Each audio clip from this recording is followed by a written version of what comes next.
3장 1절에서 20절까지 말씀을 저랑 여러분이 교독하시겠습니다. 야곱이 눈을 들어보니 에서가 400명의 장정을 거느리고 오고 있는지라 그의 자식들을 나누어 레아와 라헬과 두 여종에게 맡기고 여종들과 그들의 자식들은 앞에 두고 레아와 그의 자식들은 다음에 두고 라헬과 요셉은 뒤에 두고 자기는 그들 앞에 나아가되 몸을 7번 땅에 굽히며 그의 형 에서에게 가까이 가니 에서가 달려와서 그를 맞이하여 안고 목을 어금 맞추고 그와 입 맞추고 서로 우니라.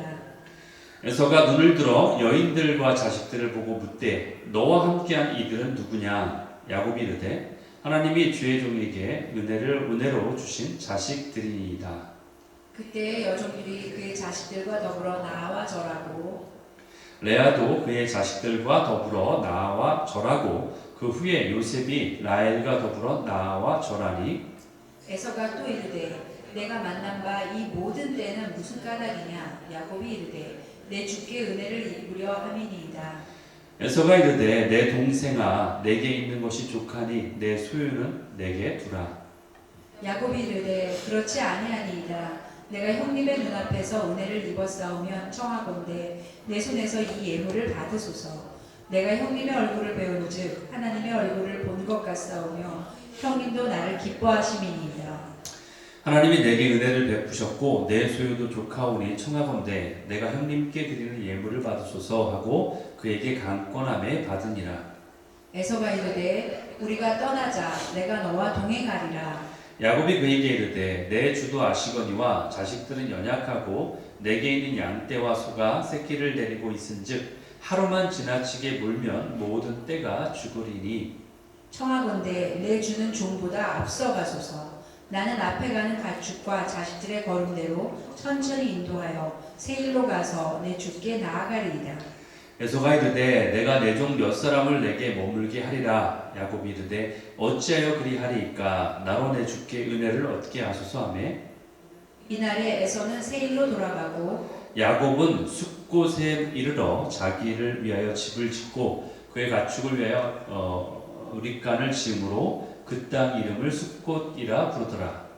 야곱이 밧단 아람에서부터 평안히 가나안 땅 세겜 성읍에 이르러 그 성읍 앞에 장막을 치고 그가 장막을 친 밭을 세겜의 아버지 하몰의 아들들의 손에서 흑시타에 샀으며 거기서 제단을 쌓고 그 이름을 엘로헤 이스라엘이라 불렀더라. 아멘. 예.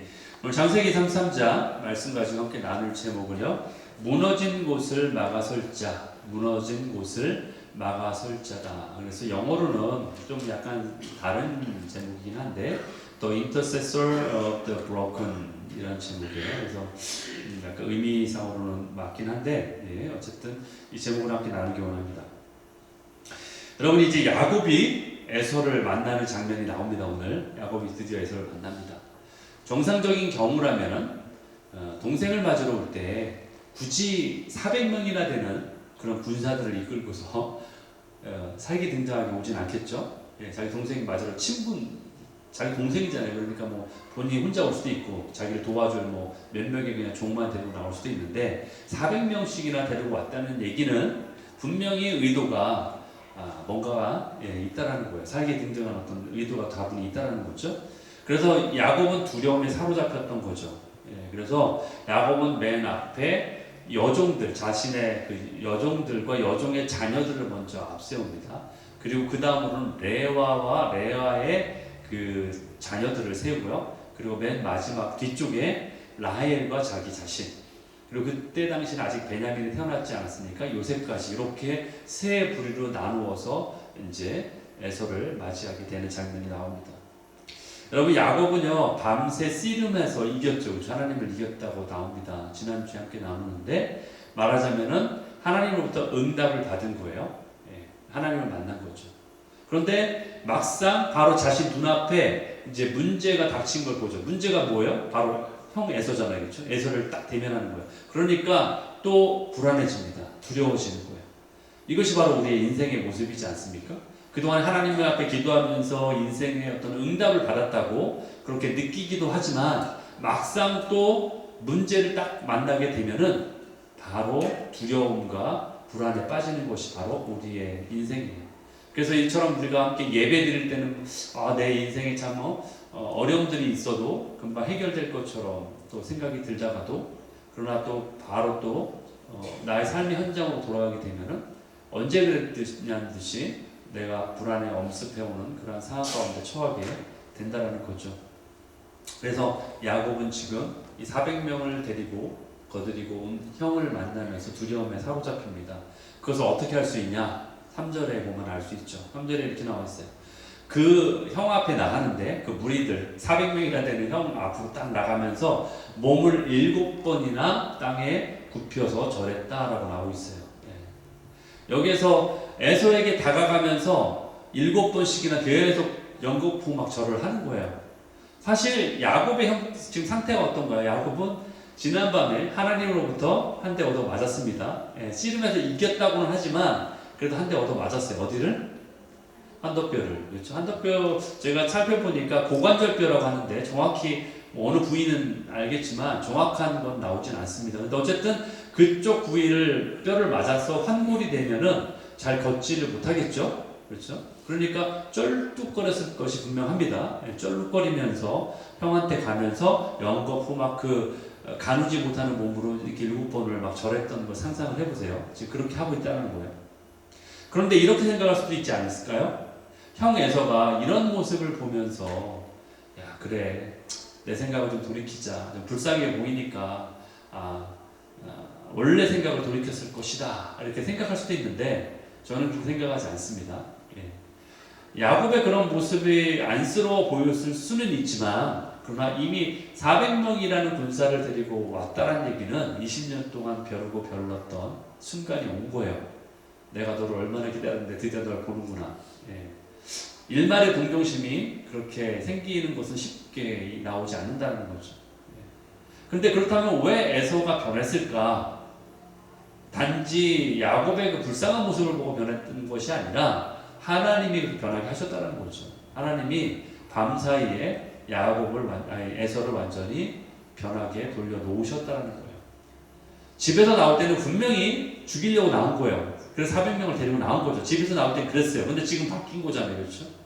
결국 하나님이 하룻밤 사이에 변화가 되도록 그렇게 하셨다는 거예요. 거기에 대한 증거가 4절에 나오지 않습니까? 어떻게 해요?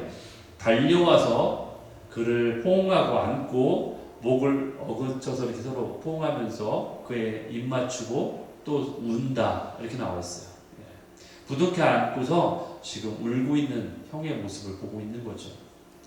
하나님께서 분명히 야곱의 삶을 책임지신다고 약속하셨고 그래서 밤새 씨름하다가 기도로 함으로 결국 하나님이 그 야곱의 두려움이 뭔지를 아셨기 때문에 이렇게 변하게 하신 거예요. 에서를 변하게 만드신 거예요.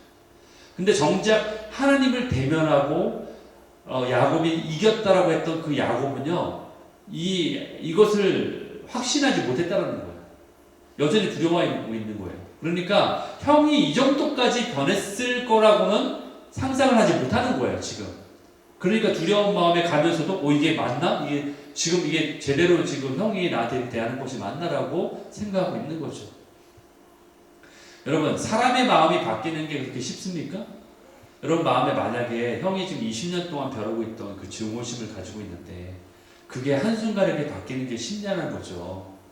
사람 마음 바뀌는 게 정말 어렵습니다. 여러분 각자 자신을 돌아봐도 알 수 있지 않나요? 여러분 부부싸움을 했을 때 생각 한번 해보세요. 부부싸움을 하면 금방 내가 이성적으로 내가 금방 돌이켜집니까? 내가 잘못했든 상대가 잘못했든 간에 그래 이거 싸우는 게 합당하지 않아. 금방 그러지 않지 않습니까? 여러분 성도들 간에 언성이 높아지는 경험도 어떻습니까? 금방 풀리던가요? 그렇지 않죠. 그렇죠? 마음이 불편하죠. 이 응어리가 남아있지 한켠에 이성은 아니어도 남아있지 않습니까? 그렇게 막 안 풀고 있으면 옆에 성도가 와서 그래도 풀어야지 당신이 그래도 나이가 많으니까 아니면 당신이 더 성숙하니까 아니면 당신 신앙이 더 있으니까 어떤 이유에서든 풀어야지 라고 옆에서 권면하면 어떻습니까? 풀리나요 금방? 설득한 사람이 더 싫죠? 왜 그래 나한테 저 사람한테 가서 그러지 왜 나한테 그래 싫죠 그렇죠? 그게 사람 마음이지 않습니까? 변하는 게 쉽지 않습니다.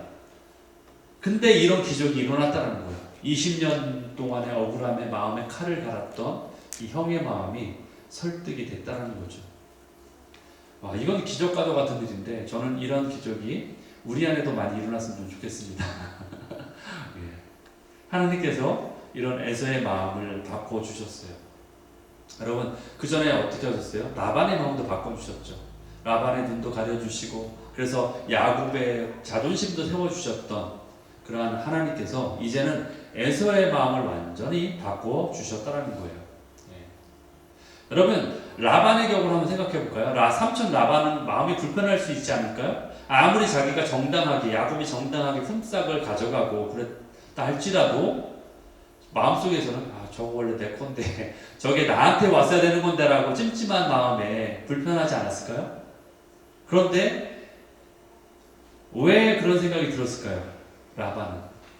그렇다면 왜냐하면 야곱도 그렇지만 라반도 다 돈에 매여있는 사람이기 때문에 그래요. 아무리 정당하게 가져갔다고 쳐도 마음에 찜찜한 그런 것도 분명히 있을 거예요. 그러나 에서는 완벽하게 지금 마음을 바꿔놓으신 거예요. 라반은 뭐 약간 그런 마음이 있을지 몰라도 지금 에서를 보면요 완전히 바뀌는 것을 우리가 볼 수가 있습니다. 라반은 에서의 마음을 완전히 바꿔놓으셨어요. 여러분, 이런 장면이 생각났습니다.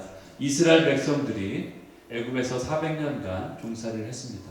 그리고 어느 날 모세를 통해서 10가지 재앙을 또 저들이 경험한 후에 애굽을 탈출하게 됩니다.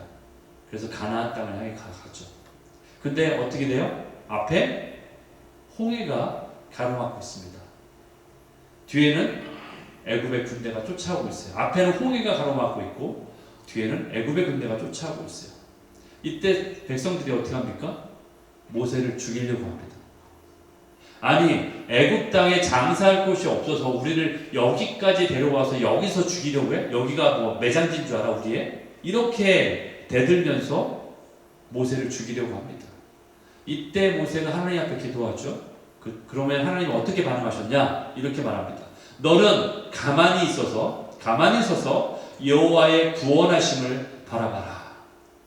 이렇게 말씀하시죠.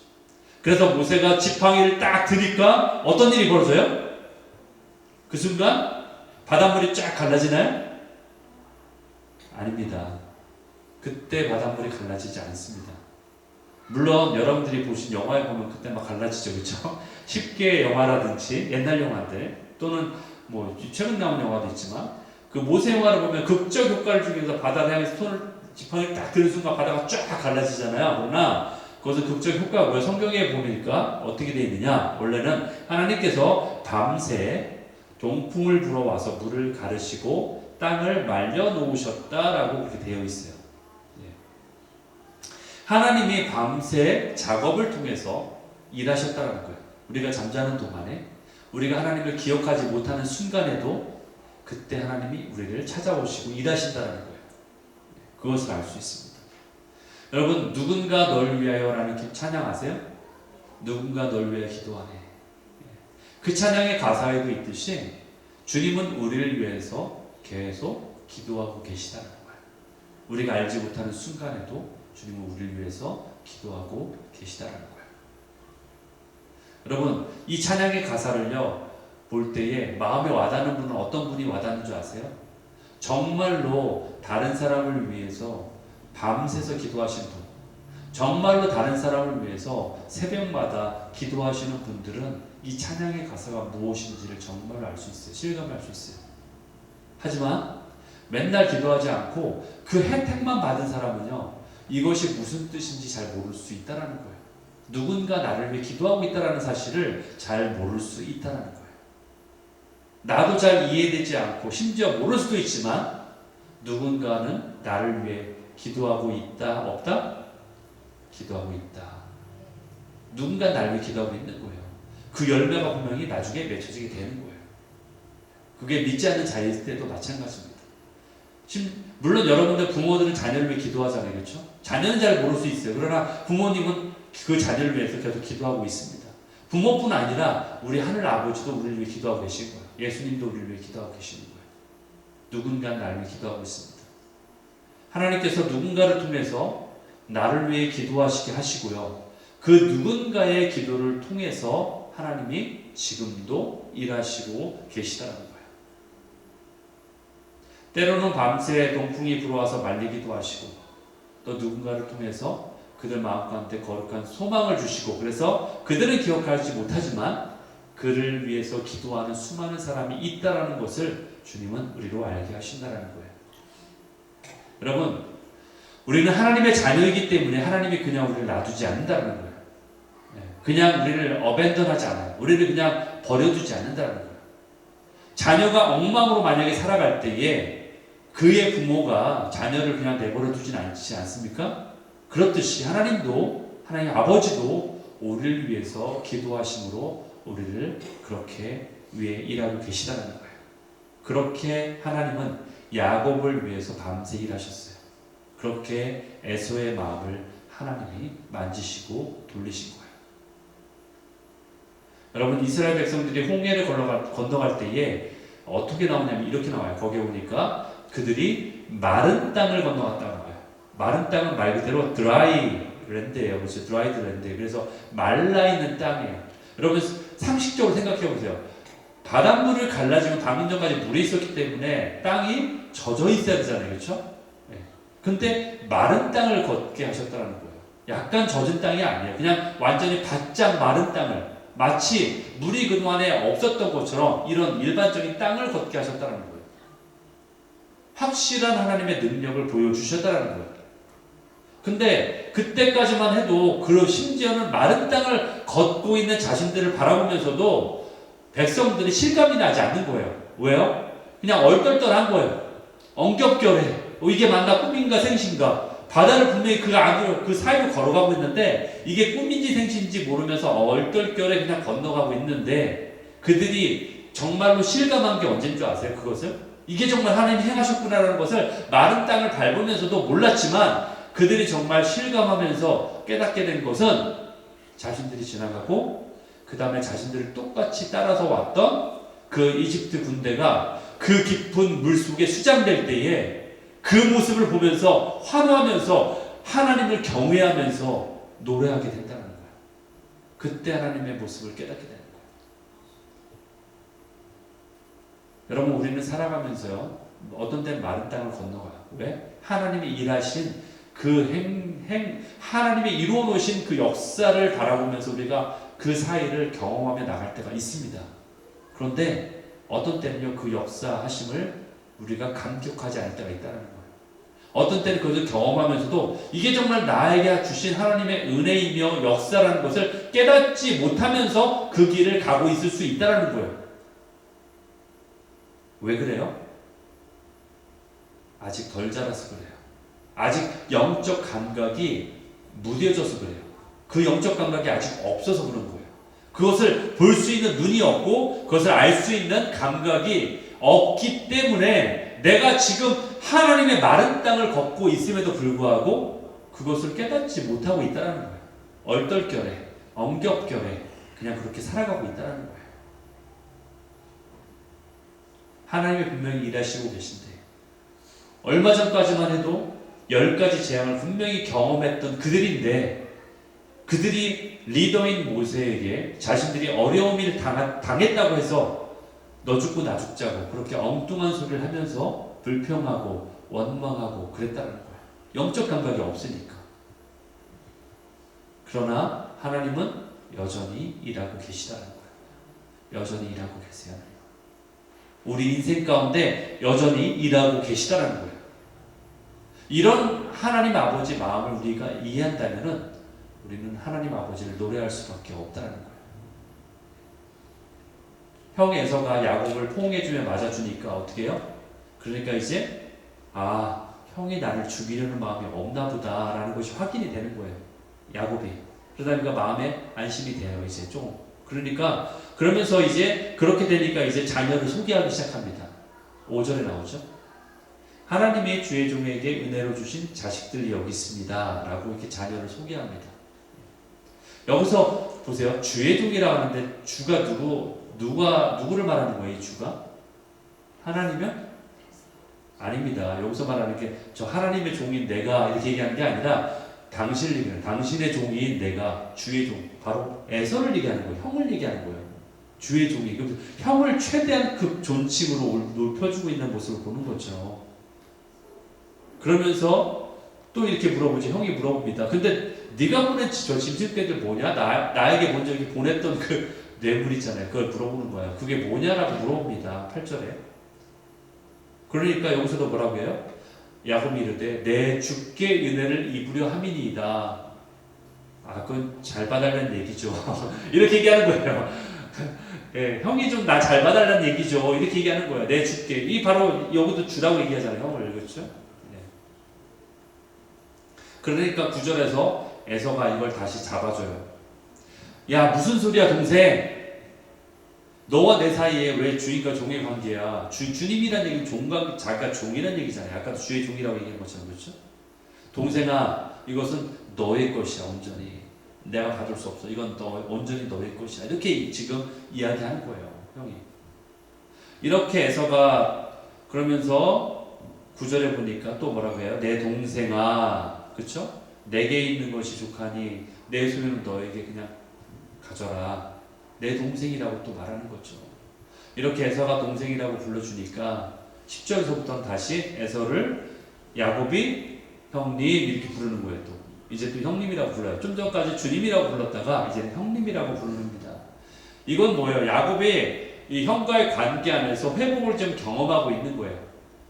그러나 그것은 잠시 회복을 경험하고 있는 거예요. 엄청나게 긴장했던 야곱이, 두려워했던 그 야곱이 이제 동생이라고 불러주니까 이제 형님이라고 지금 말하고 있는 거야. 마음의 안도감을 가지고 있는 거야.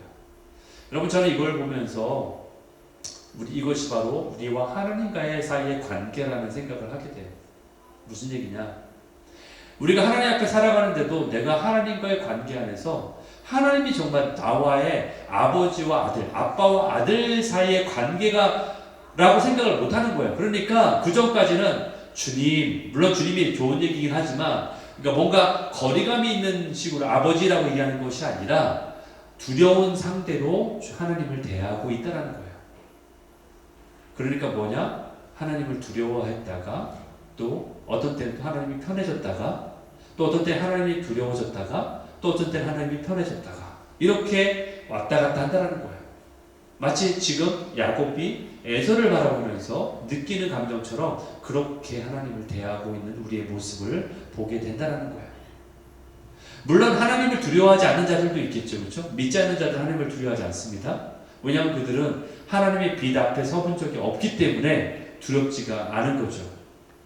그러나 세상 사람도 때로는 죄책감을 느낄 때가 있습니다.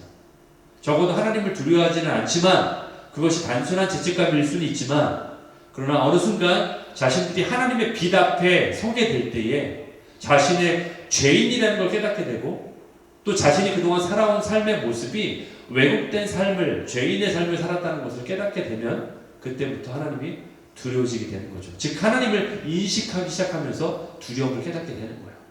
그런데 중요한 건 뭐예요? 그 두려움을 또 넘어가야 돼요. 왜? 하나님의 친밀함으로 가야 되기 때문에. 물론 두려워하는 것도 올바른 어떤 출발점이긴 하지만, 그러나 하나님 앞에 그 두려움을 넘어서서 더 그 관계의 깊이로 들어가야 된다는 거예요. 그러나 그러지 못하고 하나님을 그냥 표면적으로 알게 됐을 때는 어떻게 돼요?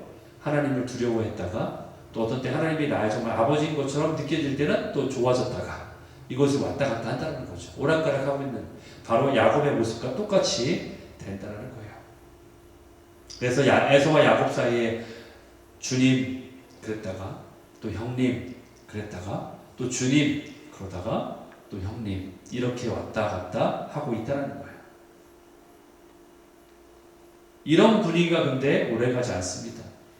여기 보니까 10절에 야곱이 뭐라고 이야기하냐면은 야곱이 이르되 그렇지 않습니다 라고 말하면서 내가 형님의 얼굴을 배운즉 하나님의 얼굴을 보는 것 같이 기쁩니다.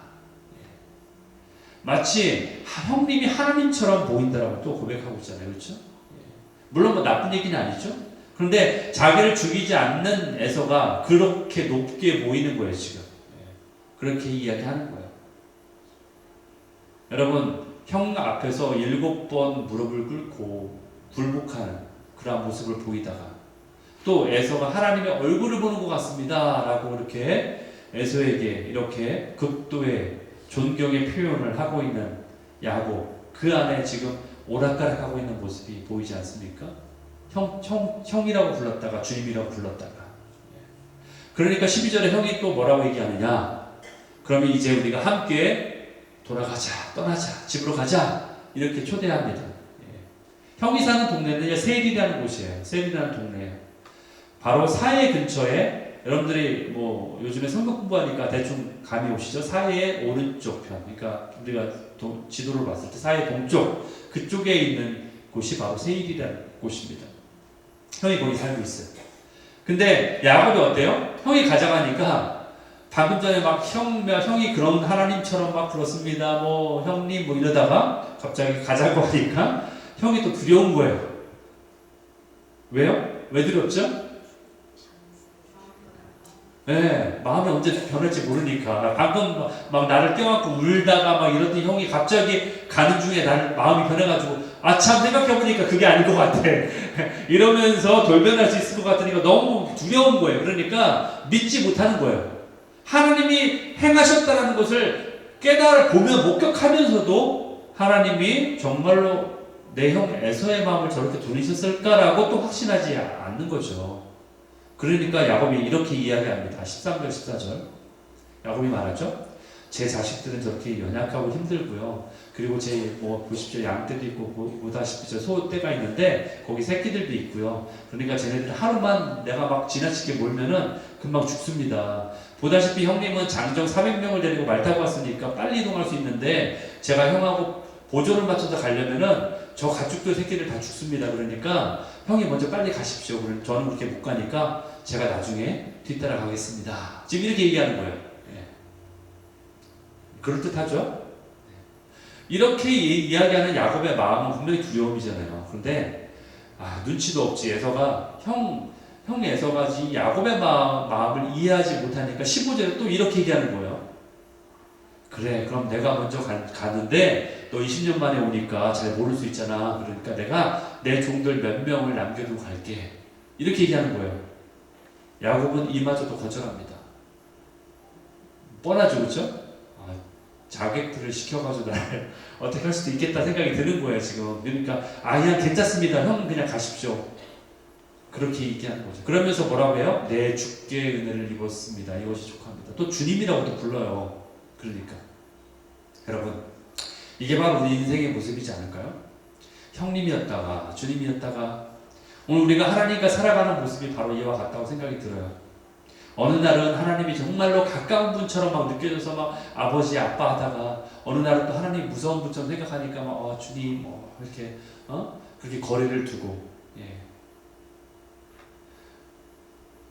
실제로 많은 우리 크리스찬들의 삶의 모습을 보면서 정말 하나님을 이렇게 친밀하게 정말 이렇게 모시는 그러한 관계 안에 자라는 모습이 아니라 정말 하나님을 격식을 차리고 만나야만 되는 분으로 일정 거리를 유지하면서 만나는 분으로 그렇게 생각한다는 거예요.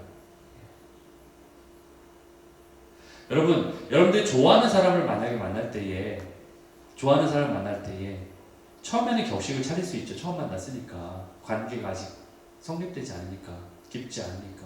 그러나 계속 만났는데 1년도 넘게 만났는데 계속해서 격식을 차리고 계속해서 일정 거리를 유지하고 만나면 그 상대방이 뭐라고 할까요? 참으로 매너가 좋으신 분입니다 라고 얘기할 거야? 아니면 저 사람이 정말 나를 친하게 생각하는 거 맞아? 이렇게 생각할까요? 그렇죠? 정말로 나를 친하게 생각한다면은 격식을 차리는 게 중요한 게 아닙니다. 그렇죠? 그 친밀함으로 들어가야 되는데 실제로 많은 크리스찬들이 하나님과의 관계 안에서 이처럼 하나님을 여기고 있다는 거예요. 격식만 차리고 정말로 가까이 하려고 하지 않는다는 거죠. 격식만 차리고 그게 홀리하다고 생각하는 거예요. 하나님 앞에 정말로 가까이서 하나님을 정말로 내 아빠라고 생각한다면은 격식이 중요한 게 아니라 하나님을 친밀하게 생각하는 그 관계가 더 중요하다고 생각할 수 있다는 거죠. 그러나 그렇게 정말로 나의 아빠처럼 인식하며 살아가는 크리스찬들이 우리가 생각하는 것만큼 많지 않다는 것이 문제라는 거예요. 왜 이렇게 이런 모습을 띠고 있을까요, 우리가? 왜냐하면 하나님의 관계 안에서 우리가 여전히 어린아이이기 때문에 그래요. 자라나지 못하고 성숙하지 못했기 때문에, 자라나지 않았기 때문에. 그래서 하나님을 알아가려고 하지 않습니다. 아니, 하나님을 오히려 오해합니다. 마치 달란트 비유에 나오는 그 일꾼처럼 주인은 마음이 어떤 자다? 굳은 사람이라 라고 오해하듯이 하나님을 오해한다는 거죠. 여러분, 야곱처럼 하나님을 여전히 경험하지만 하나님을 위해 일도 많이 하고, 그러나 실제로는 하나님의 관계 안에 자라가지 않는다라는 거예요. 하나님을 가까워지려고 하지 않는다는 거예요. 그러면서 이렇게 고백하죠. 아, 큰일 날 뻔했네. 정신 차려야지. 큰일 날 뻔했네. 하마터면 정말 하나님 믿을 뻔했어. 이렇게 우리 마음 가운데 한편에 이렇게 생각할 수 있다는 거예요. 내가 하나님을 너무 가까이 할 뻔했네. 정신 차려야 돼. 여러분, 사람들이 왜 이렇게 살아갈까요? 믿는다고 하면서 하나님을 왜 이렇게 거리를 두고 살아갈까요? 사람들이 그렇게 하나님을 믿으려 하는 이유는요, 이 땅의 세상의 가치로 살아가려는 내 마음이 있기 때문에, 여전히 이 땅의 가치로 살아가는 내 마음이 더 편하기 때문에 그것을 유지하기 위해서 일명 양다리를 걸치려고 하기 때문에 그런 거예요. 그렇게 하나님을 가까워하려고 하지 않는 거예요. 그래서 일정 거리만 유지해서 하나님 이 안으로 들어오지 마세요. 이 정도 가까이 했으면 됐지. 이 안으로 들어오지 마세요. 주님, 이 부분은 터치하지 마세요. 내가 모든 거 다 드렸잖아요, 주님께. 모든 거 사실 아니네요. 그렇죠? 모든 것은 아니지만 이 정도까지 드렸으면 됐지. 내 안에는 내 영역 가운데 이 부분만은 건들지 마세요. 이 부분만은 문을 열고 들어오지 마세요. 라고 일정 거리를 유지하고 살아간다는 거죠. 여러분, 나의 생각 가운데 또는 내 마음 가운데 하나님의 나라가, 진정한 하나님의 나라가 자라가지 않기 때문에 여전히 나는 불안하고 두려운 삶을 살아가고 있다는 거예요. 평생을 주님을 믿는다고 하면서도 여전히 주님을 이해하지 못하고, 그리고 그 관계 안에 자라가지 못하기 때문에 여전히 주님을 신뢰하지 못하는 거예요. 하나님이 이루어 주셨음에도 불구하고 하나님의 행하심을 신뢰하지 못하니까 형 에서를 따라가지 못하는 거예요. 그러니까 에서가 형이 배려해주는 어떤 종들도 놓고 간다는 그것마저도 사양하는 거예요. 신뢰하지 못하는 거죠. 단지 우리는 그래서 하나님이라는 신을 믿는 그냥 종교 생활에 만족하는 그러한 생활을 할 수밖에 없다는 거예요. 우리는 이러한 사람들을 위해서 기도해야 돼요. 이러한 사람들을 위해서 우리가 기도해야 돼요. 지금도 그렇게 살아가고는 있지만 어쩌면 앞으로도 똑같은 그러한 삶을 살고 가겠지만, 그러한 인생들 가운데, 그 삶 가운데, 그의 마음과 생각 가운데 하나님의 나라가 자라날 수 있도록 그들을 위해서 우리가 기도해야 된다는 거예요. 여러분, 야곱이 약속한 대로 형 에서가 있는 세일로 그 다음에 가나요? 성경 여러분 보시면 어떻게 나오나요? 그 다음에 뒤따라간다고 했잖아요. 갔습니까? 아닙니다. 가지 않았어요. 약속했죠? 그런데 가지 않습니다. 그렇다면 또 이렇게 생각해 볼까요? 오랜만에 지금 온 거잖아요. 20년 만에. 20년이 넘게 외지에 있다가 지금 고향으로 거의 돌아온 거잖아요. 그러면은 아버지 어머니가 있는 어디? 헤브론으로 갔습니까? 안 갔습니까? 안 갔어요. 성경 보시면 그 다음에 안 갑니다. 거기도 안 가요. 여러분, 형 에서에게 가겠다고 약속해놓고 가지 않고, 그리고 아버지 집을 찾아가야 하는데도 거기도 가지 않아요. 또 우리가 생각해볼 게 뭐냐? 베델에서 그가 하나님을 만났잖아요. 그렇죠? 베델에서 뭐라고 얘기했어요? 돌베개를 세워놓고서 이곳이 하나님이 전이 될 것입니다. 그리고 내가 돌아와서 하나님을 예배할 것입니다. 라고 얘기했잖아요. 그러면 그곳으로 다시 가야 되잖아요. 근데 그곳에 갑니까? 야곱이? 안 가요. 거기도 안 가요. 그럼 도대체 야곱이 어디를 가는 거예요? 어디를 갔단 말이에요 도대체? 거기도 안 가고. 아니, 집에 돌아오지도 않고. 야곱이 간 곳이 어디냐? 17절에 나옵니다. 야곱은 숫곳이라는 곳으로 가요.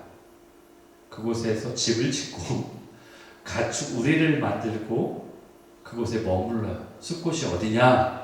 숲곳이 어디냐면은 야곱이 하나님과 씨름한 후에 잠시 쉬었던 장소가 숲곳이에요. 바로 전날, 형을 만나기 전날에 무서워서 강 저편으로 모든 걸 다 보내고 건너 보낸 다음에 자기만 그곳에 남아 있잖아요. 그곳으로 다시 돌아간 거예요. 건너서 지금 야곱이 예전의 삶으로 다시 돌아갔어요. 강 건너편으로. 야곱이 그렇게 하고 있는 거예요. 지금 그곳에서 집을 짓고 삽니다. 잠시 동안도 아니에요. 그곳에 살다가 다시 세겜이라는 또 다른 장소로 옮깁니다. 창세기 34장, 다음 주에 우리가 나눌 그 34장을 보면요, 야곱의 딸 디나가 수치를 당하는 장면이 나와요. 사건이 나옵니다. 그런데 그때 디나의 나이로 추정을 해보면요, 숲곳과 세겜에서 적어도 10년 동안, 10년 이상이나 살았다라는 것을 알게 돼요. 그곳에서 그렇게 살고 있어요. 형 에서한테도 가지도 않고요, 아버지한테도 가지도 않고요, 베델로 가지도 않고요, 거기 있었다는 거예요. 물론 성경에 나오지 않지만 여러분이 생각에 성경에 나오지 않지만 형 에서를 그 사이에 10년 동안 사는 동안에 뭐 추석 때 방문하듯이 그 사이에 형 에서를 방문했을 수 있지 않을까 생각할지 모르죠. 또 어쩌면 아버지가 있는 헤브론으로 갔을 수도 있다라고 여러분이 추측할 수도 있어요. 또 성경에는 언급이 없지만 혹시나 베델에 가서 그 사이에 막간을 이용해서 예배를 드렸을 수도 있지 않겠나, 뭐 이렇게 여러분이 생각할 수 있지만, 여러분 이스라엘 나라가 물론 큰 나라는 아닙니다. 저도 가봤지만 이스라엘 나라가 큰 나라, 면적의 나라가 아니에요. 그래서 차를 타고 이동하면 하루 만에 다 갈 수 있어요. 그러나 그때 당시는 어땠습니까? 지금처럼 도로나 이런 시설이 확장되어 있지 않습니다. 그리고 그때는 교통수단이 발달하지 않아서 대부분이 어떻게 해야 돼요? 걸어서 가야만 했던 시절입니다. 거기에다가 마음이 두려워서 부담스러워하는 형을 나중에 만나러 갔다? 저는 그렇게 생각하지 않습니다. 대신에 야곱은 세겜의 제단을 쌓아요. 33장 18절에서 20절에 보니까 가나안 땅 세겜 성읍에 이르러 장막을 치고 거기에 제단을 쌓고 거기 이름을 엘엘로의 이스라엘이라 불렀다라고 나옵니다. 여러분 세겜에다가 제단을 쌓아야 되는 곳이 아니라 어디에 제단을 쌓아야 돼요? 지금 야곱이 베델에다 제단을 쌓아야 돼요. 왜? 하나님의 약속이기 때문에. 그곳에 하나님 만날 장소이기 때문에. 그러나 그는 세겜에서 제단을 쌓았다라고 나와 있어요. 여러분 하나님이요 야곱과 20년 동안을 함께 했습니다. 20년 동안 함께 하셨어요. 그가 여러 우여곡절을 겪지 않습니까? 도망치는 과정 가운데 그를 지켜주셨죠. 그리고 라반과 그런 지지고 볶고 싸우는 그 가운데서도 함께 하셨죠. 그리고 에서의 관계 속에서 어떻게 하셨어요? 에서가 죽이려고 하는데 그걸 막 뒤집으셔가지고 살게 하셨죠. 그런 기적적인 일들을 여러 번 경험했음에도 불구하고 저 같으면은 베델로 갔을 거예요. 감사함으로. 그렇죠? 그런데 그렇지 않았다라는 거예요. 그리고 용서를 받았다면은 용서의 그 기쁨과 감사함을 통해서 오히려 형님한테도 가서 정말로 자기가 고백했던 것처럼 뭐 하나님의 얼굴을 보는 것 같습니다. 주님입니다라고 말했던 것처럼 형님한테도 감사의 표시를 하실 수도 있는데 그때만 달랑 살기 위해서 자기 어떤 어려움을 모면하기 위해서만 그렇게 했고 그 다음에 그러지 않았다는 거잖아요. 그리고 친아버지를 돌아보는 것도 합당한 일이겠지만 그렇지도 않았다는 거예요. 야곱은 어디로 갔냐? 숲곳, 세겜이라는 자신의 안전지대에만 머물러 있었다는 거예요. 내가 편하게 생각하는, 내가 원하는 그곳에만 머물러 있었다는 거예요. 다시 옛생활로 돌아가는 삶을 사니까 하나님이 경고의 사건을 통해서 그에게 경고하신 거죠. 디나의 그 일을 통해서 경고를 하셨다는 거예요. 물론 그것이 하나님이 직접 일으킨 사건은 아니지만 이사야 선지자 말처럼 너희들이 고난을 스스로 자초했다라는 말처럼 그렇게 했기 때문에 그런 결과를 낳게 됐다는 거예요. 베델로 갔더라면 이러한 일이 일어나지 않았을 텐데 계속해서 이방 땅에 머물러 사니까 어둠에 속해 있다 보니까 이러한 일들을 겪게 된다는 거예요. 어둠의 영들이 사는 곳에서 우리의 마음과 생각을 내어주니까 이렇게 얻어 터지게 되어 있다는 거야. 야곱이 고난을 겪게 된다는 거야. 여러분 얼마나 속상하고 불쌍한 일입니까? 분명히 그의 삶을 통해서 하나님을 여러 번 경험했는데도 여전히 자신의 옛 생활로 돌아가는 거예요. 다시 강을 건너왔는데 정말로 환도뼈가 상하는 일을 겪으면서까지도 하나님을 만나는 경험을 통해서 하나님을 봤음에도 불구하고 그 강을 건너왔는데 강을 다시 또 건너갔다라는 거예요. 야곱이 그의 생애를 보면서 정말로 더디게 하나님을 만나고 있는, 더디게 자라고 있는 야곱의 모습을 보게 된다는 거예요. 억지로 그것도 하나님을 알긴 알았지만 먼저 된 자가 나중되는 것처럼 야곱은 바로 나중된 자가 되는 거예요. 여러분 이삭은 어떤가요? 그의 아버지 이삭은 어땠나요? 창세기 22장에서 제단에 올려져 죽임을 당하지 않습니까? 죽임을 당하는 경험을 하지 않습니까? 예. 여러분 정말로 신앙 안에서 하나님 앞에 철이 드는 때가 언제냐면은 내가 죽어지는 그 순간이지 않습니까? 내가 죽는 순간을 경험할 때 그때가 정말 주님 안에 최고의 내 안에 주인이 바뀌는 순간이기 때문에 내가 죽는 것을 경험하는 그 순간이 내가 내 안에 주인이 바뀌는 순간이기 때문에 그때를 경험한 이삭은 바로 그때부터 하나님을 온전히 알게 되고 변화되는 삶을 살게 되었다는 거예요. 그런데 야곱은 언제 그것을 경험합니까? 예전에도 제가 나눴던 것처럼 130살이 될 때 그것을 경험하게 돼요. 어떤 사람은 신앙생활을 한 지 얼마 안 됐어도 주님 안에 성장하고 자라는 사람이 있는가 하면 또 어떤 사람은 평생을 신앙생활을 했어도 하나님의 관계 안에 자라지 못하는 모습을 보게 된다는 거예요. 야곱처럼. 그러면서 여전히 불안하고 두려워서 주님 하면서 야곱의 에서를 주님이라고 부른 것처럼 그렇게 두려움과 불안 속에 살아가고 있는 사람이 있다는 거죠. 실제의 형인 에서를 형님이라고 부르지 못하고 관계 안에 자라가지 못했기 때문에 이렇게 불안과 두려움에 오락가락 하게 되고, 그리고 하나님의 임재의 장소인 베델로 가지 못하고 자신이 안전지대인 숲곳에 세겜에 머물면서 현실의 삶에만 집중하고, 그래서 그곳에서 집도 짓고 그곳에서 가축도 기르고 가축 우리도 만들고 이렇게 현실에 필요한 거에만 오로지 집중하는 야곱.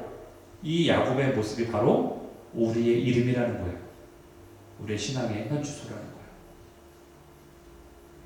오늘날 이렇게 많은 사람들이 이렇게 살아가고 있고 이렇게 살아가는 가운데 자라지 못하고 있다는 거예요. 그러니까 사도 바울이 뭐라고 얘기하느냐, 갈라디아서 4장 6절 9절에 보니까 너희가 아들이긴 아들인데 어떻게 살아간다? 종처럼 살아간다 라고 얘기하는 거예요. 너희가 아들인데 여전히 종처럼 살아가고 있구나. 아들의 영을 받아서 아바 아버지라 부르게 됐는데 8절에 보니까 본질상 하나님이 아닌 자들에게 종노릇을 너희가 하고 있구나 이렇게 얘기하죠. 그렇죠? 어찌하여 다시 돌아갔냐, 어찌하여 너희가 다시 그 강을 건너갔냐라고 말하잖아요. 어찌하여 너희가 천한 초등학문으로 돌아가서 다시 종노릇하고 있냐. 하나님을 경험했으면 하나님의 아들로서 살아야 되는데 왜 여전히 너의 세상의 그 안전지대로 돌아가서 그렇게 살아가고 있냐라고 말하고 있는 거예요. 여러분, 그리스도의 귀뚫은 종이라는 표현이 있습니다. 성경에는. 거기도 종이라는 표현이 나와요. 그리고 우리가 주님의 종입니다라는 표현도 하지 않습니까? 그런데 여러분, 그리스도의 종이 된다는 것과 사단의 종이 된다는 차이는 다른 겁니다. 똑같이 종이어도요, 다른 표현이에요. 왜 다르냐? 우리가 귀뚫은 종이 된다는 것은 내가 자발적으로 스스로가 주님의 종이 된다는 개념이지 노예가 아니에요. 그러나 사단의 종이 된다는 것은요, 내 의지를 가지고 스스로 되는 것이 아니라 사단에게 묶임바 되어서 내가 거기에 속아서 결박당하는 것을 이야기하는 거예요. 죄의 종이 된다는 것을 말하는 거예요. 그렇기 때문에 그것은 서로 다르다는 거예요. 요한복음 10장 10절에 보면은 이것에 대해서 또 알게 더 우리로 하여금 생각해야 하는 말씀이 있는데 그게 뭐냐? 도둑이 오는 것은 도둑질하고 살인하는 것이고 멸망시키려고 하는 것이지만 그러나 뭐예요? 내가 온 것은 주님이 온 것은 양들로 생명을 얻고 더 풍성히 얻게 하려 하기 때문이라는 거예요. 결국 우리가 주님 안에서 그러한 풍성함을 누리는 것이 당연하고 그렇게 돼야만 한다는 것을 우리에게 말씀하고 있다는 거예요. 그러면서 에스겔 선지자가 우리에게 뭐라고 얘기하냐면은 이렇게 얘기하죠. 이 땅을 위해 성을 쌓으며 성 무너진 데를 막아서서 나로 하여금 하나님으로 하여금 멸하지 못하도록 만들 그 중보자가 어디 있느냐. 그런 자를 내가 찾았지만 어떻게 됐다? 찾지 못했다. 그만큼 하나님은 우리를 찾고 계시다는 거야. 그 기도할 자를. 너희가 하나님의 그 풍성함을 맛보았냐? 맛보았다면은 그 맛본 걸 가지고 너만 누릴 것이 아니라 그러지 못한 자를 위해 너희가 기도해라 라고 우리에게 말씀하시는 부르심이라는 거죠. 이게 바로 중보자의 부르심이에요. 만약 주님이 여러분의 마음 가운데 이러한 소원함을 주신다면 하나님의 빛을 경험하지 못해서 영적인 감각이 없어서 그저 주일에만 주님 앞으로 나오는 사람이 아니라 주님 안에 풍성함을 누리는 그러한 자로 살 수 있도록 우리가 기도해야 된다는 거예요. 그러한 중보자로 우리가 살도록 주님이 우리에게 요청하신다는 거예요. 그래서 주님이 두려움의 대상이 아니라 참으로 나의 아빠가 되기 때문에 그래서 그것을 절실히 느낄 수 있는 자로 살아갈 수 있도록 우리가 기도해야 됩니다.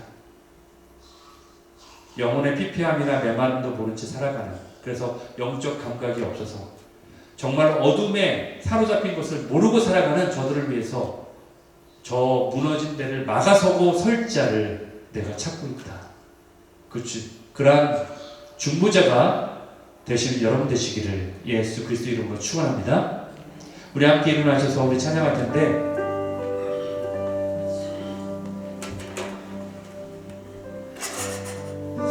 여기 보면은 주님이 우리가 지치고 어려울 때 기도할 때에 눈물로 기도할 때에 우리 연약함을 아시는 주님께서 우리를 사랑으로 인도하신다고 하시는데 그게 누구를 통해서요?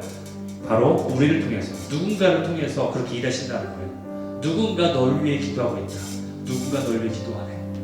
내가 홀로 외로워서 우리 마음이 무너질 그때조차도 누군가는 날 위해 기도하고 있다라는 거예요. 그것을 주님이 우리에게 말씀하고 계세요. 그런데 그 누군가가 여러분을 위해서 기도하는 그 누군가 분명히 있는데 주님은 또 그걸 넘어서서 여러분에게 도전하시는데 그 도전이 무엇이냐?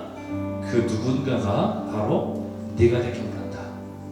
너의 옆에 있는 성도들을 위해서 너의 자녀들을 위해서 또는 저 믿지 않는 저들을 위해서 기도하는 그 누군가가 바로 내가 되기 원한다 라고 우리를 부르시는 그 초청의 부르심이 있습니다. 그것을 기억하시는 분이 함께 찬양하시겠습니다.